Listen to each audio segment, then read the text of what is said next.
The age of AGI is upon us, and every day we see on YouTube and the news how new frontier models are changing the economy. Just recently, an MIT study came out that shows that 11.7% of all jobs in the United States can already be replaced by current AI systems. That's a lot. That's roughly $1.2 trillion in value that can be replaced, and these poor people will be unemployed. But that is just the beginning. This is just what's happening in December 2025. Where will we stand in 1, 2, 3, 4, 5 months, not even years? Well, we will stand at 20% of jobs that can be replaced. Then we will stay at 30%, 40%, 50%.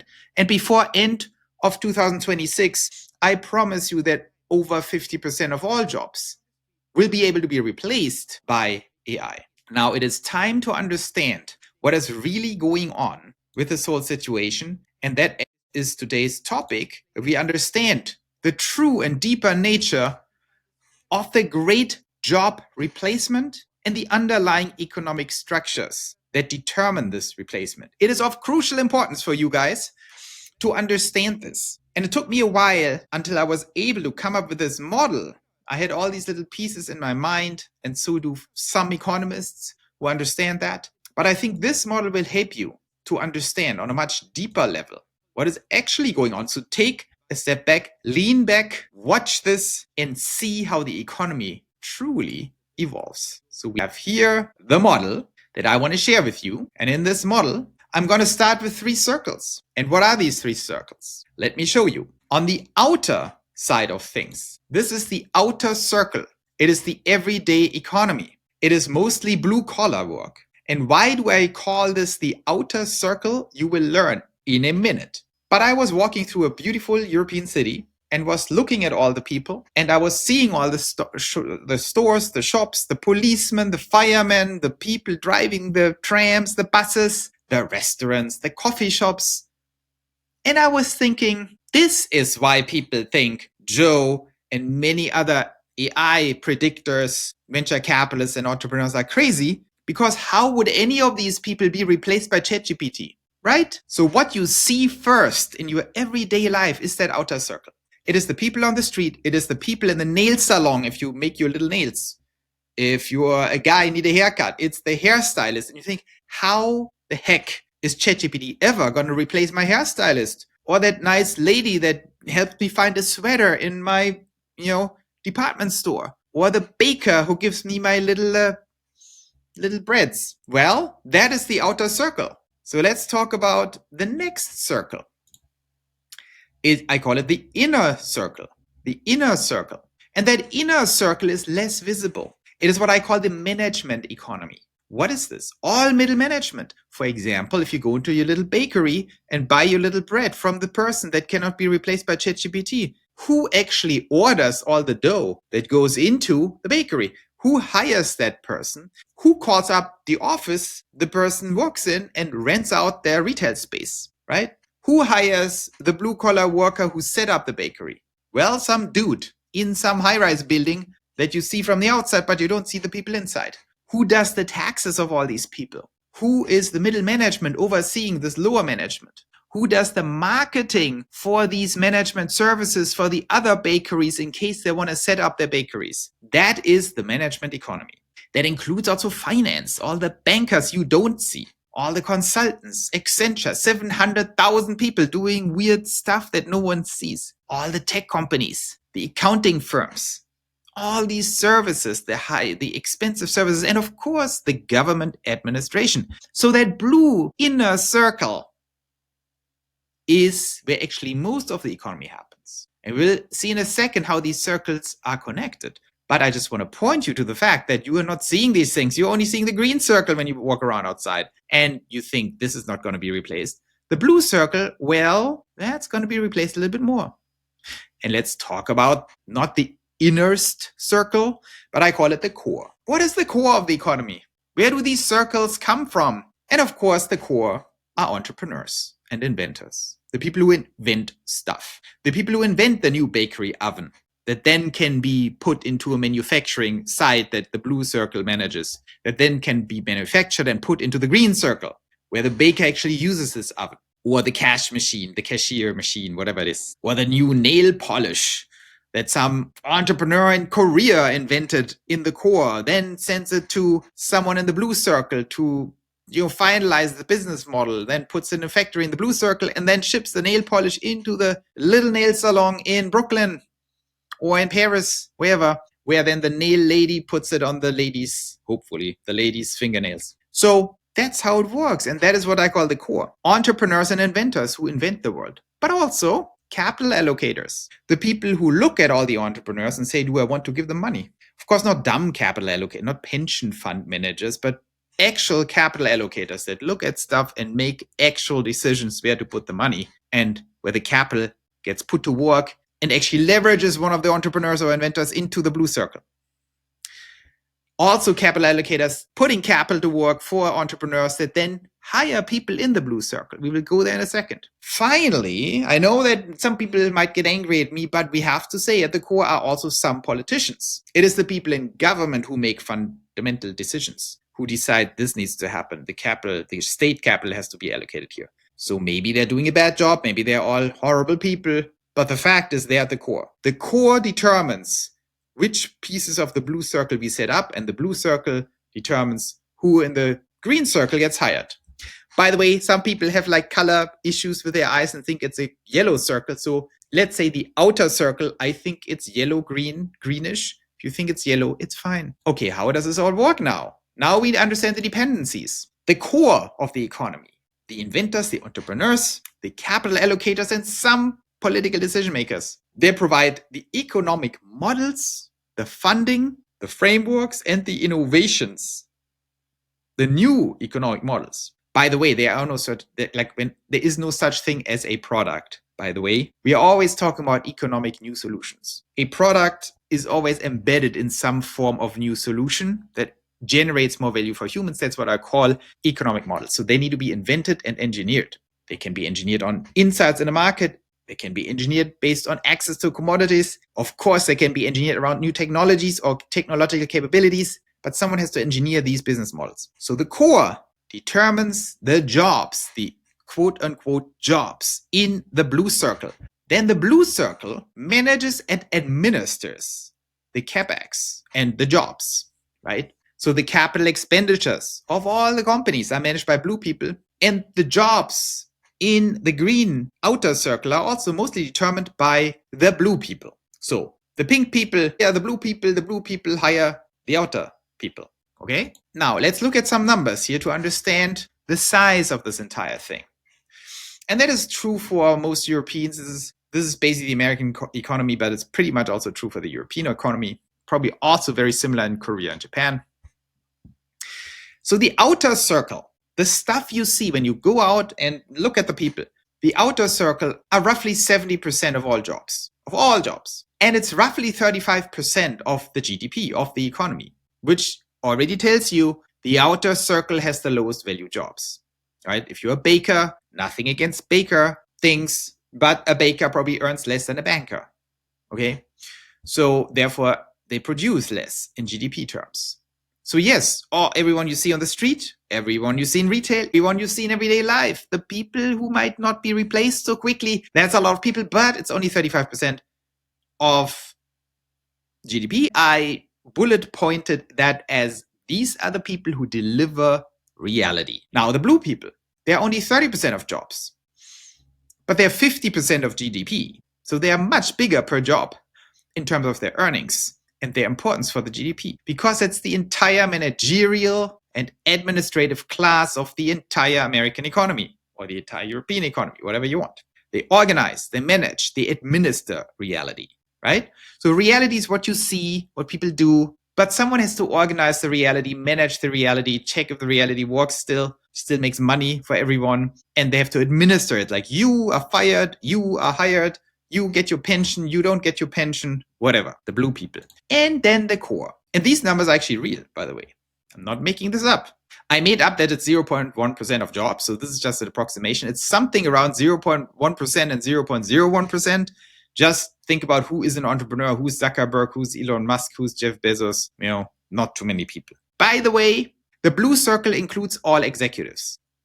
are just little managers. If you're the CEO of JP Morgan or something, you're just a tiny little manager. Nothing to say, nothing to do, following orders from the core. But if you're Elon Musk, you don't follow orders from the core. You are the core. If you're Zuckerberg, you are the core. If you're Andreessen, Mark Andreessen, you are the core. If you're David Sachs, you are the core. These are the people who determine what has to happen, what products do we invent, what products do we fund, where do we deploy the capital. These people actually make up roughly 15% of GDP. Pretty impressive, right? 15% of GDP, that's $3 trillion. That goes basically to a very tiny amount of people, to roughly 300,000 people in the United States, 0.1%. Just roughly. Maybe it's 200,000, but something vastly below a million. That is the core that determines everything. Okay, now we get to the point of this video, because of course you're going to ask, that's all fine, Joe, but what the hell? We live in the age of AGI.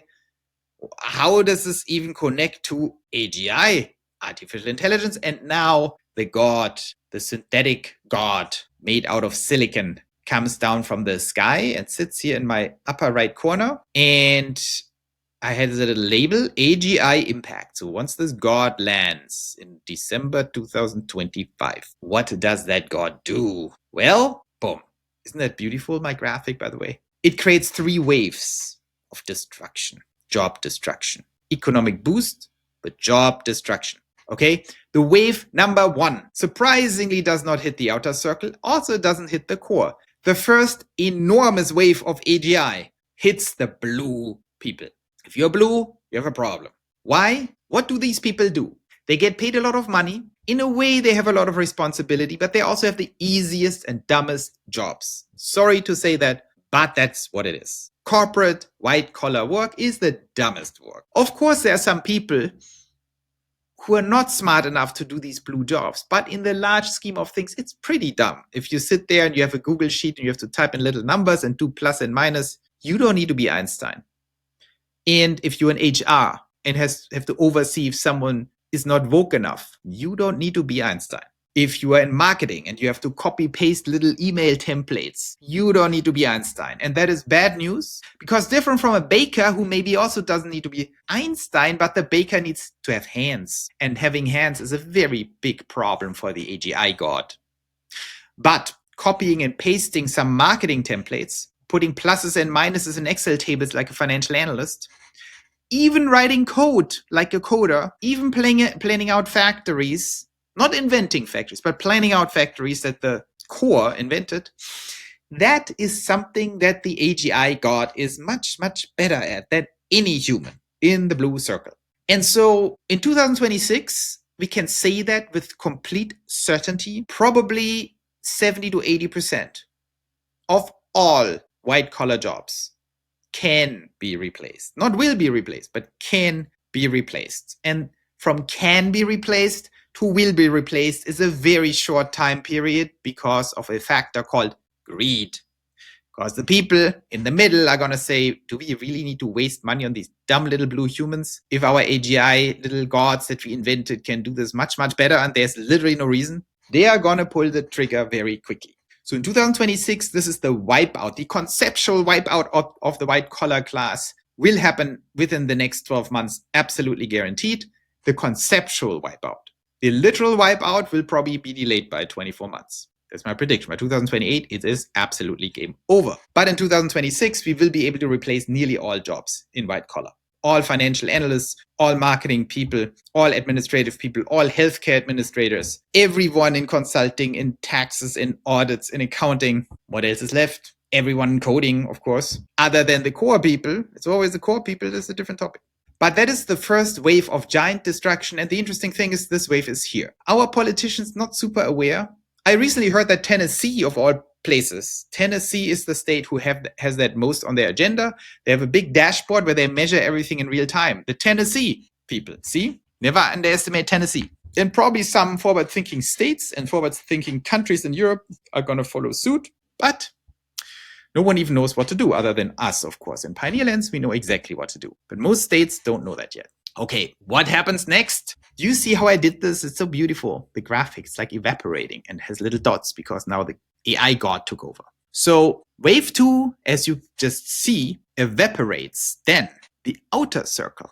And I put the beginning of the outer circle evaporation around the year 2032. Why? Because I look at Tesla Optimus as the lead in robotics, and you can also see the other people creeping in, XPeng in China, and some other people who are very good at robots. Maybe 1X from Norway, Neo, Gamma. But whoever it is, around 2032, we will see the mass deployment in the millions, and soon thereafter in the billions. Probably before 2040, we will have multiple billions of humanoid robots potentially walking around. Most people think that's not going to happen. They're all wrong. It's definitely going to happen. You cannot stop this. The technology will be perfect in 2030, and they will ramp it up to multiple millions a year deployed in 2032. And then it goes very rapidly, very exponential. And these humanoid robots, what makes them so problematic and dangerous for all the greenish people is that they can replace any job. That's why they're humanoid robots and not specialized robots. They're designed to replace humans, very explicitly replace all humans. That's why they have human shape. And then this goes away. That's 70% of jobs. A lot of people are very concerned about that, but they also think it's more science fiction. And I tell everyone, look, these jobs are gone. But we should be much more concerned about the blue circle because this is much more money and it's massively sooner. It starts in 2026 in earnest and will reach a fever peak in 2027 and will reach wipeout levels in 2028 and 2029. That's not far off. And nothing against the green people. I love the green people. I love my baker. I love my hairstylist. I love everyone in retail, but they are less important. The people in the blue circle, they are the ones that make real problems. When you look back in history, all the revolutions, who made the revolutions? Not the people in the core, they don't need revolutions. Not the green people, they are too weak and unorganized. It is the blue people who are the troublemakers who invent all the bad stuff. And once you make them all unemployed, they will come up with something bad. That's the concern. And this is all going to happen now. That is why it is very important to understand that this blue evaporation is happening now and will lead to serious problems. To complete the picture of the wipeout, of course, there is a wave 3. I do not think that wave 3 happens before 2040 or starts to happen. And because I'm blindly optimistic, I think we will win this little battle. But of course, it will be a topic that some people will say, well, at some point, not AGI, but artificial superintelligence is going to go for the core. Can it replace the core? And the answer is very simple. Of course it can, but it should never be allowed to. At the millisecond where artificial superintelligence starts replacing the core, humanity is toast, will be eliminated.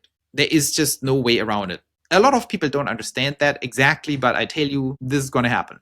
If we lose the core, we lost the whole game. So it is very important to understand that the core is a little different. And that's what we are doing in Pioneer Lands. We have to understand that the core is not just the economy. The core is about the deep essence of human existence. The core is about our ability to create new worlds. And to say that ASI is better than us in creating new worlds becomes nonsensical. Because when it comes to the creation of new worlds, to the betterment of all humans, it is not about the ASI being better than us. Of course, the ASI is better than us at everything. But there's one thing it can't be better than us in, and that is being human. The core is not just an economy. The core means that the humans in the core have reached the ultimate human potential, and there's a ceiling, and that's the end. We need to be pioneers. We need to create these new worlds. And that is the big opportunity here. And the wave 3 will be an ongoing struggle for control until the end of time. This will be the great continuous struggle of humanity to stay in control. If we ever lose it for even a second, it is lights out for everyone. So it's a little concerning, but you have to have something to do, right? So that's kind of our mission long term. So this cannot happen. Wave 3 needs to be defeated. But once you defeat it, you're not done. You have to defeat it every minute in eternity, in perpetuity. So interesting stuff, not for this video, but this is beyond economics. So there you have it. We have wave 1. We need to digest that very quickly. Wave 2 will be relatively easy because if we handle wave 1, we can handle wave 2. Wave 1 is actually the most dangerous. Of course, wave 3 is the most dangerous, but that's a no-brainer. So wave 3, we can deal with in 2040. Wave 1, we have to deal with now. And then we know how to deal with wave 2. How do we deal with this? Very simple. That's not rocket science anymore after you understand the model. Of course, we deal with that by transitioning the people from the inner circle into the core. Very simple. I'm not saying it is simple to do. It's insanely difficult to do, but there is just no other solution. This needs to happen. Exactly. There are some details to it. You know, if people embrace families again and so on. Maybe you only have to transition half of them into the core, but even half of them is a lot of people. So basically, we need to invent systems of education, of training, but also new economic engineered frameworks that allow people at the highest rate possible, if you want to survive that as a society, to transition from that circle into the core. And then, of course, you have to do the same with the outer circle when the time is ready by 2040. Here, this has to happen at the maximum possible scale by 2030. So we are in deep time trouble here. So that is one of the great missions of Pioneerlands, to understand how can we even do that? How can we transition people into the core? And of course, it begins by understanding what the core actually is, the pioneer economy. What do people in the core actually do? What does Elon Musk do all day long? What does Jeff Bezos do all day long? What does Zuckerberg do? What is Y Combinator doing? But also, what are the world's most important capital allocators doing? And the good news is many of you're Tesla investors, you're NVDA investors, you're stock investors. So that's exactly what stock investing is on a smaller scale. It's about capital allocation, understanding risk, return, business models, linking up with key founders and leaders, maybe becoming one of them or becoming a capital allocator. So that's very important. And then, of course, number 3, politicians. And I think vastly more people in a good way will also become politicians, because we have to deal with our own communities and make smart decisions for the community on a more granular scale. We will go into how this all works and how we do that. But again, that's not the topic of this video. There are many other videos. That's why you should follow pioneerlands.tv. That's our YouTube channel where we cover that specifically, not to be confused with Joe Bhakti, which is my channel where we talk about stocks and finance and capital mostly in the age of AGI. But Pioneerlands TV, that's going to be our channel for these civilizational and economic core questions. And of course, go to pioneerlands.net, both in the description, by the way, where we actually talk and discuss and take action around these things. So I hope this was helpful. Don't forget, this is what's going to happen. Here are the circles. Here is the first wave coming in 2026, the next in 2032 beginning, and then the final struggle, fend off the ASI from taking over the core. That is the mission. That is the path. And I hope you join us in Pioneerlands so we can get this done. I hope that was interesting. See you very soon.